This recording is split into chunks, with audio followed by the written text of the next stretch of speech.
Hey guys, welcome back to another video.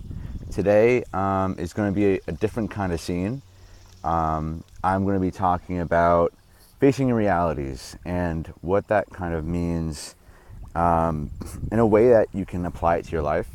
So I feel like many people do this thing called dissonance, and dissonance is just pretty much kind of like being diverting from like what you should actually be kind of experiencing for yourself, or not really accepting the truth of something that you're going through maybe.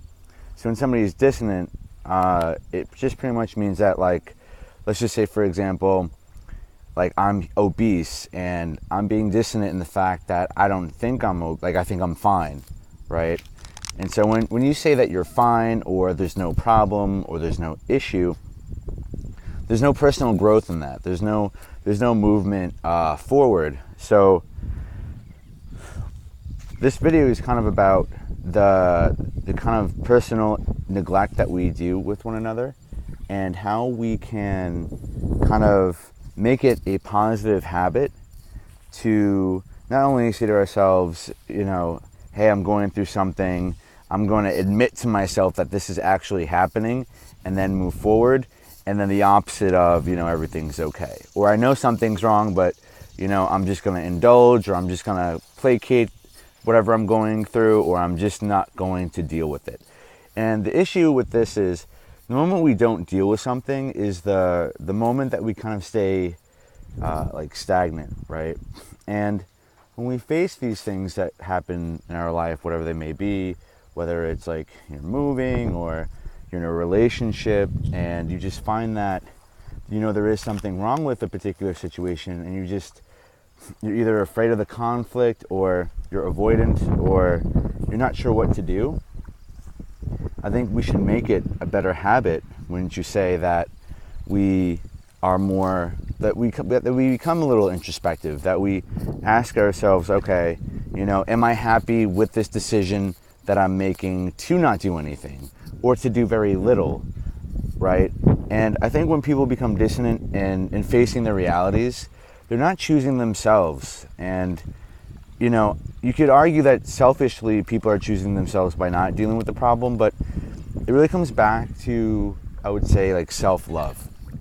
If you really do love yourself and you respect yourself enough, you would realize that if a situation doesn't serve you, or you're having a problem with something, that you want to resolve it, because the more you stay within like a purgatory of it not being resolved, the more that you're being affected negatively.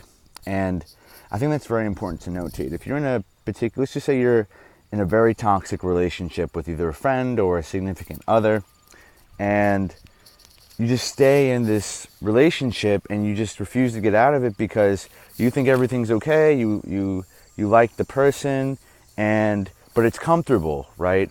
So the dissonance here is like, I'm okay, like this is great, like there are some setbacks, but I'm not going to deal with them. I don't know how to deal with them, but this person's been in my life for a while, or I have a certain amount of feelings for this person.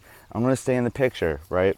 When we do this, we're not only missing out on other people in this situation, we're missing out on other opportunities that are going to serve you better in a positive way.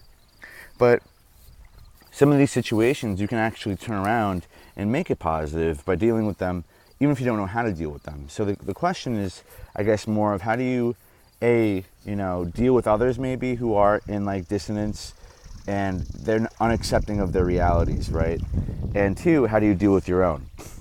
So, and this can be a very uncomfortable topic for many people, because we don't want to think about the things that we don't want to deal with, But I'm going to tell you right now, this is how big businesses literally take advantage of the whole population, right? Big business hopes that you become dissonant and that you don't face your own reality, because if you don't have physical things, if you don't have renown, if you don't have status, if you don't play the game of society, then, things can be, pressure can be put on to you, right?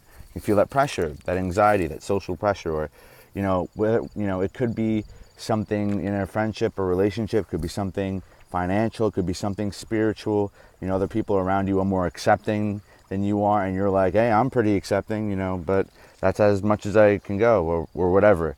Like, the idea is that you got to know what you're working with personally, and you got to know where your strengths and weaknesses are, right? You need to know what you're more susceptible to. You need to kind of look at like what you've been taught and how you see the world, and see if that's something that you actually agree with, and not just accept it. Because sometimes we can just accept things for face value and it seems very legit and logical, or even it's proven to us and we're like, okay, cool, I like this. But at your core, at your heart, you know, you have to ask yourself if that's something that